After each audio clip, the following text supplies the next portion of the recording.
22 घंटा 16, 18, 20 घंटे खड़े हैं, पेशाब लैट्रिन सब हम यही कह रहे हैं कि व्यवस्था नहीं है तो हरिद्वार से ही हमें रोक दो। आप लोग रजिस्ट्रेशन क्यों दे रहे हो? जब 20,000 पब्लिक बोल रहे हो, 60 से 70,000 पब्लिक रोड पे खड़ी है। आदमी भी गाड़ी में 24 घंटे सो रहे हैं, बच्चे परेशान हैं। नमस्कार, मैं हूं बसंत। आप देखना शुरू कर चुके हैं खबर उत्तराखंड। आज एक बहुत बड़ी मुद्दे पे बात करनी है और मुद्दा उत्तराखंड की अस्मिता के साथ साथ उत्तराखंड की इज्जत से भी जुड़ा है। और उत्तराखंड की इज्जत, उत्तराखंड का पैगाम, देवभूमि का पैगाम जो पूरे भारत के साथ ही पूरी दुनिया में जाता है, और उसको खराब करने की बात कही जा रही है। खराब कर कौन रहा है, सवाल ये उठता है। आज अखबारों में एक बयान छपा कि अगर चार धाम यात्रा को बदनाम करने की कोशिश की गई तो एफआईआर लिखाई जाएगी।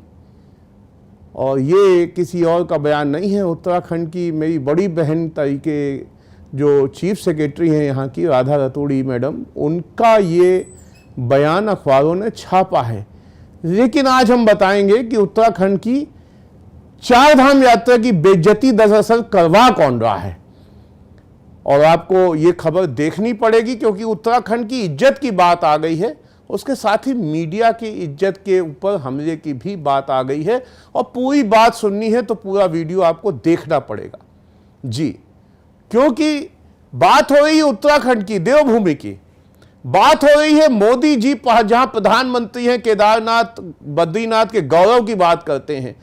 बात हो रही है जहां पे मोदी जी बनवा देते हैं ऑल वेदर रोड, लेकिन उस रोड की व्यवस्था करने वाले उत्तराखंड के नाकारा अधिकारी क्या चार धाम के पहले सड़क से कभी गए केदारनाथ, सड़क से कभी गए बद्रीनाथ?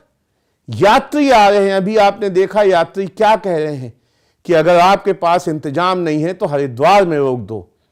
बस में हमें 18 घंटे, जहां ना शौचालय का इंतजाम है रास्ते में, ना कहीं खाने पीने का इंतजाम है, बस में क्यों बिठा के रखा है? हरिद्वार में रोक दो, देहरादून में रोक दो।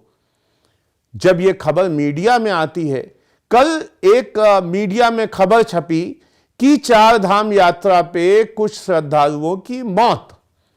आनंद फानंद में अधिकारियों ने कहा कि यह तो मीडिया की न्यूज बन गई, क्योंकि वो एक बड़े मीडिया हाउस के रिपोर्टर ने रिपोर्ट की थी। तो आनंद फानंद में बैठक हुई और यह हुआ कि यह आदमी जो है अफवाह फैला रहा है और उसके बाद इसके ऊपर एफआईआर दर्ज कीजिए। तो मीडिया के आदमी पे आप एफआईआर दर्ज करेंगे, लेकिन जब बाद में गढ़वाल कमिश्नर ने अपनी प्रेस कॉन्फ्रेंस की तो उन्होंने भी कहा हां मौत हुई है। जब मौत हुई है, जरा सुनते हैं क्या कहा था गढ़वाल कमिश्नर ने। जो बात झूठी कह के मीडिया को बदनाम किया जा रहा था कि मीडिया चार धाम यात्रा को बदनाम कर रहा है, तो पहले तो हम देखते हैं उस खबर की ओर जिसको लेके मीडिया को कल से धमकियां दी जा रही हैं। जी, पहले इस खबर को देखिए, फिर हम बताते हैं उत्तराखंड को बदनाम करता कौन है, मीडिया करता है या नकारा नौकरशाही करती है। एक्चुअल अभी तक जो भी हमें बताया था, अभी 11 लोगों की सूचना हमें दी है इन्होंने, एग्जैक्ट फिगर है, अलग अलग धामों में हुई है। और ये मैं एग्जैक्ट नंबर आपको नहीं बता पाऊंगा। तो आपने देखा कि गढ़वाल कमिश्नर कह रहे थे, उन्होंने क्या कहा गढ़वाल कमिश्नर ने? सवाल यह है कि उत्तराखंड के अंदर इन दिनों बड़ी अजीब सी स्थिति हो गई है, क्योंकि लोकसभा का चुनाव था। लोकसभा के चुनाव में जाहिर सी बात है राजनेता सब बिजी होंगे, राजनेता बिजी होंगे, बाहर रहेंगे। उत्तराखंड की जो एक भ्रष्ट और नाकारा हो चुकी एक जो नौकरशाही है ना, वो हर काम सोचती है कि हर काम मोदी करेंगे, हर काम धामी करेंगे। जब तक मोदी मॉनिटरिंग नहीं करेंगे, केदारनाथ का रास्ता ठीक नहीं होगा। जब तक धामी खुद नहीं खड़े होंगे, तब तक कुछ नहीं होगा। आज मैंने अखबारों में पढ़ा, कल ये बयान आया, मुझे बड़ा दुख हुआ। राधा रतूड़ी मैडम इस प्रदेश की सीएस हैं, बाहर से आई, इस प्रदेश को आत्मसात किया उन्होंने और इस प्रदेश को अच्छी तरीके से जानती हैं।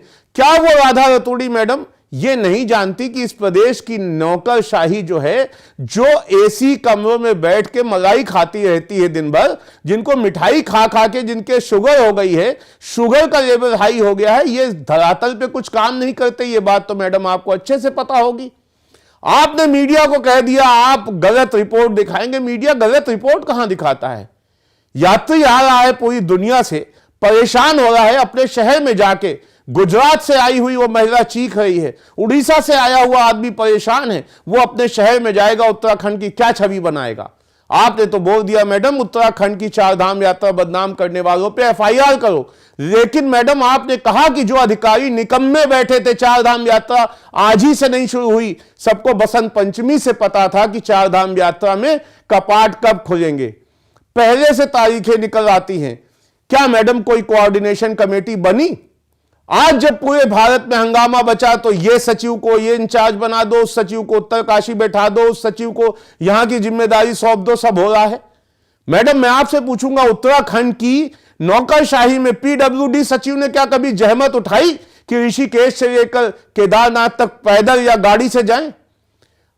ऋषिकेश से लेकर बद्रीनाथ तक जाएं, आप चमोली से जाइए ऊपर, घंटों आप चमोली से जोशीमठ पहुंचने में 6-6, 7-7 घंटे लग जाते हैं सड़क के गड्ढों की वजह से। प्रधानमंत्री जी को बता दिया जाता है all is well, all weather road बढ़िया चल रही है, लेकिन इतने बड़े बड़े गड्ढे और गड्ढों में सड़क जहां दिखती है, वहां पे यात्रियों के दिल में क्या जाता है? क्या कभी आपके किसी अधिकारी ने बताया? क्या आपने किसी अधिकारी को भेजा? कभी पीडब्ल्यूडी सेक्रेटरी अपने कक्ष से निकल के चार धाम रूटों में गए? कभी खाद्य सचिव आप जो है फूड कमिश्नर कभी गए चार धाम यात्राओं पे कि कहां कहां खाने का राशन क्या क्या इंतजाम है? कभी कोई आपके अधिकारी जिम्मेदार कोऑर्डिनेशन कमेटी बनाई कि पुलिस, आपदा अधिकारी, खाद्य विभाग, फूड विभाग एक पहले से प्री प्लान करेगा, कंट्रोल रूम हरिद्वार बनेगा, बीट रूट वाइज छोड़ा जाएगा? कोई कोऑर्डिनेशन नहीं मैडम, आपके अधिकारियों में कोई कोऑर्डिनेशन नहीं है। भगवान के भरोसे यात्रा चलती है और आप लोग भी सतपाल महाराज की खड़ी मूंछों की तरह खड़ा बयान दे देते हैं। जैसे सतपाल महाराज बयान देते घूमते हैं कि भीड़ लगती है लोकल लोगों की वजह से। लोकल लोग क्यों भीड़ लगाएंगे? लोकल लोगों को तो साल में 4 महीने रोजगार मिलता है। पूरे साल भूखी बैठती है उत्तराखंड की जनता इस यात्रा के चक्कर में कि यात्री आएगा। गंगटोक में, सिक्किम में यात्री जाता है, क्या कभी आपने सुना वहां गंगटोक की सरकार ने कह दिया और आप अभी मत आइए? क्योंकि उन्होंने इंफ्रा डेवलप किया है। हमारे राज्य को 20 साल हो गए, हमारे यहां बैठे नाकारा अफसरों ने क्या इंफ्रा डेवलप किया है, यह जब हम सड़कों पे जाते हैं तो पता चलता है। प्रधानमंत्री पैसा दे दे, धामी निरीक्षण कर ले, लेकिन धामी हर जगह पैदल नहीं जा सकते। नीचे इंप्लीमेंट नीतियां तो आप आईएएस पीसीएस अधिकारियों को ही करानी है, उनको कौन हाँकता है? हकीकत तो यह है उत्तराखंड के जो अफसरों की जो अफसरशाही है ना, नौकरशाही, यहां की बेलगाम हो चुकी है, जो किसी के हाथ में नहीं आती है। हर काम मुख्यमंत्री प्रधानमंत्री को करना पड़ता है। अब उत्तराखंड की नौकरशाही की वजह से जो बदनामी हो रही, क्या लोगों को नहीं पता? क्या नौकरशाही को नहीं पता? मैडम आप भी पढ़े लिखे हैं, आपको भी पता है, आपने आईएएस किया है, आपको पता है मैडम कि उत्तराखंड ही नहीं सभी जगह जब से एक लोगों के पास में परचेसिंग कैपेसिटी थोड़ी बढ़ी है, भले 80 करोड़ लोग 5 किलो रोजगार राशन पे जिंदा हो, लेकिन कुछ 20-30 करोड़ लोग ऐसे भी हो गए हैं जो खुल के खर्चा करने, अपनी छुट्टी को जीना चाहते हैं, चार धाम यात्रा पे आना चाहते हैं। हम लोगों ने इंफ्रास्ट्रक्चर डेवलप नहीं किया, कोई टूरिस्ट सर्किट नहीं डेवलप किए, तो सिर्फ चार धाम के भरोसे बैठे हैं। तो चार धाम में भी यात्री आएगा। पिछली साल 5 लाख आया था, इस साल जब हमारा एक्सपेक्टेड था कि 20 लाख आएगा, 50 लाख आएगा, हमें तो तैयारी करके रखनी चाहिए कि 1 करोड़ यात्री आएगा। हमारे लोग कमाएंगे, जो पहाड़ में बैठे लोग साल साल भर रोजगार की बात करते हैं वो कमाएंगे, लेकिन यात्री परेशान होता है। यात्रा में यात्री आता है, मर जाता है और मीडिया खबर दिखाता है, तो आप उसको धमकी देंगे कि अगर चार धाम यात्रा को बदनाम करोगे तो एफआईआर लिखाएंगे। आप लोगों के, आपके अधिकारियों के नाकारापन की वजह से यात्रियों पूरे भारत में बदनामी होती है और आप चारधाम यात्रा को मीडिया पे थोप देते हो कि मुन्नी की तरह बदनाम कर रहे हैं। चारधाम यात्रा की बहुत इज्जत है, उसको कोई मुन्नी बना के बदनाम नहीं कर सकता। तो मीडिया को यह धमकी देना बंद कीजिए मैडम। अपने जो एसी कमरे में बैठ के जो मलाई चाट रहे हैं अधिकारी, इनको जिम्मेदारी का एहसास कैसे हो, इनके ऊपर डंडा बजाने की जरूरत है। धामी जी को भी, मोदी जी को भी इनके ऊपर डंडा बजाने की जरूरत है। ये बैठ बैठ के 20 सालों में बस एसी कमरों में और हेलीकॉप्टरों से उड़ के ही देखना चाहते हैं। जमीनी हकीकत सिर्फ 2-3 सचिव, 2-3 IAS ऐसे होंगे जिन्होंने जमीनी हकीकत जमीन पे जाके देखी होगी, वरना किसी ने नहीं देखी होगी। तो उत्तराखंड को बदनाम करवा रहे हैं उत्तराखंड के अधिकारी। मीडिया को दोष मत दीजिए, मीडिया बदनाम नहीं कराता है। और मीडिया की बात रही, मीडिया सच्चाई दिखाएगा। आप दिखाते रहिए FIR। सुप्रीम कोर्ट तक अब मीडिया के साथ खड़ा है, रोज मीडिया के पक्ष में फैसले आ रहे हैं, लेकिन मीडिया सच्चाई दिखाएगा। आप उसको धमकी देंगे कि FIR करा दो, तो फिर मीडिया भी तैयार हो गया है मैडम उत्तराखंड का कि वो सच्चाई दिखाएगा। हम नहीं चाहते हमारे प्रदेश की बदनामी हो, हम नहीं चाहते कि देवभूमि की बदनामी हो, लेकिन व्यवस्थाएं तो आपके जो गैर जिम्मेदार नीचे से ऊपर तक बैठे नाकारा अधिकारी हैं उनकी वजह से खराब होती है ना। मीडिया कहीं नहीं जाता है व्यवस्थाएं खराब करने। और मीडिया अगर नहीं भी दिखाएगा तो पूरे हिंदुस्तान से लेकर पूरी दुनिया के जो यात्री आते हैं वो अपने अपने जिलों में, अपने अपने घरों में, अपने अपने गांव में, शहर में जाके जब कहेंगे कि उत्तराखंड में कभी मत जाना, तो फिर क्या इंप्रेशन जाएगा? तब कौन बदनाम करेगा मीडिया को, किसकी वजह से बदनामी होगी, यह फैसला भी आप ही को लेना है। चीफ सेक्रेटरी मैडम, आप मेरी बड़ी बहन की तरह हैं, आप बहुत समझदार हैं। मेरी बात का कुछ बुरा लगा हो तो मैं माफ़ी मांगता हूं, लेकिन हकीकत यह है कि लगाम कसने की ज़रूरत है बेलगाम नौकरशाही को, ना कि मीडिया की।